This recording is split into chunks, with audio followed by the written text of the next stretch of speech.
স্বাগত ডিবিসি সংবাদে আপনাদের সাথে আছি সামিয়া জানা। এবার জানাবো খবরের বিস্তারিত। শীতের সবজি হাতের নাগালে থাকলেও দামের উত্তাপ ছড়াচ্ছে গরম মৌসুমের আগাম সবজি। পটল, ঢেঁড়স, বেগুন, করলা রাজধানীর বাজারে বিক্রি হচ্ছে 120 থেকে 140 টাকা দরে, আর লেবুর হালি 80 থেকে 120 টাকা। রাজধানীর খিলগাঁও তালতলা কাঁচা বাজার ঘুরে দেখা গেছে চড়া দামে বিক্রি হচ্ছে গরমের আগাম সবজি। বিক্রেতারা জানিয়েছেন পটল, করলা বিক্রি হচ্ছে 120 টাকা কেজি, আর ভালো মানের ঢেঁড়স 140, বেগুন মানভেদে 120 থেকে 140 টাকা কেজি। তবে শীতের সবজি শিম ও গাজর 40, টমেটো 30 টাকা কেজি। বাঁধাকপি, ফুলকপি প্রতিটির দর নেমেছে 30 টাকায়। দাম কমেছে ডিমের, খুচরায় বিক্রি হচ্ছে 120 টাকা ডজন দরে, আর ব্রয়লার মুরগির দাম 200, সোনালী মুরগি বিক্রি হচ্ছে 300 টাকা কেজি দরে। বাজারে চড়া গরুর মাংসের দাম, গরু বিক্রি হচ্ছে 750 থেকে 780 টাকা, আর খাসির মাংসের দাম 1200 টাকা কেজি।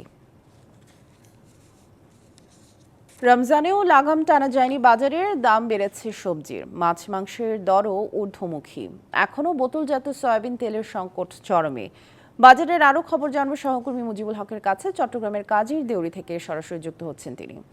মুজিব, বাজারে নিত্যপণ্যের সরবরাহ ও দাম কেমন দেখছেন, বিশেষ করে সবজি এবং বোতলজাত সয়াবিন তেলের সম্পর্কে জানতে চাই। সামিয়া, প্রথমে একটু স্বস্তির খবর দিয়ে শুরু করতে চাই। রমজানে প্রয়োজনীয় দ্রব্যের মধ্যে সবচেয়ে বেশি চাহিদা থাকে ছোলা, চিনি, পেঁয়াজ, ডাল এগুলোর, এবং এগুলোর দাম গত বছরের তুলনায় 5 থেকে 10 টাকা কমেছে কেজি প্রতি।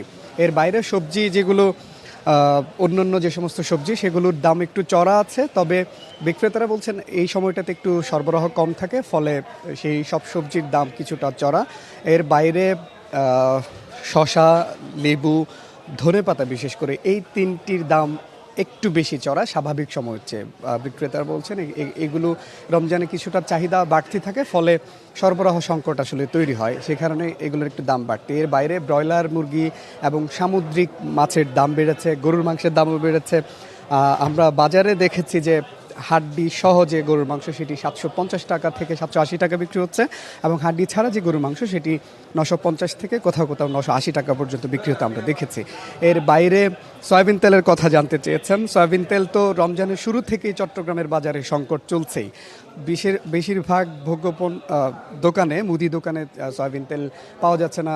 যেখানে পাওয়া যাচ্ছে সেখানে মূল যে দাম, গায়ের যে দাম, সরকার নির্ধারিত যে দাম, সেটির চেয়ে কয়েক গুণ দামে কিনতে হচ্ছে ভোক্তাদের। অনেকে তো 1 লিটার 2 লিটার সয়াবিন তেলের বোতল কিছুটা পাওয়া গেল, 5 লিটার যে সয়াবিন তেলের বোতল সেটি একদমই বাজারে শূন্য।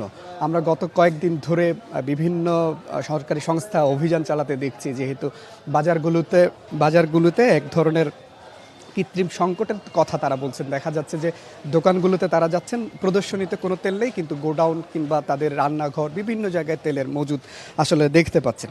তো সব মিলিয়ে তেলের এক ধরনের সংকট আছে, সবজির দাম কিছুটা চড়া আছে। এর বাইরে অন্য নিত্যপণ্যের কথা যেগুলো আগে বলেছি, ছোলা, পেঁয়াজ, ডাল, চিনি, এগুলোর দাম কিছুটা স্বাভাবিক রয়েছে, এবং কোথাও কোথাও গত বছরের চেয়ে কম রয়েছে, এবং ভোক্তাদের এই ব্যাপারগুলোতে স্বস্তির কথা তারা জানাচ্ছেন। তো সব মিলিয়ে ছিল আমার কাছে চট্টগ্রামের বাজার পরিস্থিতি। সামিয়া। মুজিব, ধন্যবাদ আমাদের সাথে যুক্ত হওয়ার জন্য। সংবাদ এই ছিল এখনকার মতো। ডিবিসি নিউজের সাথেই থাকুন।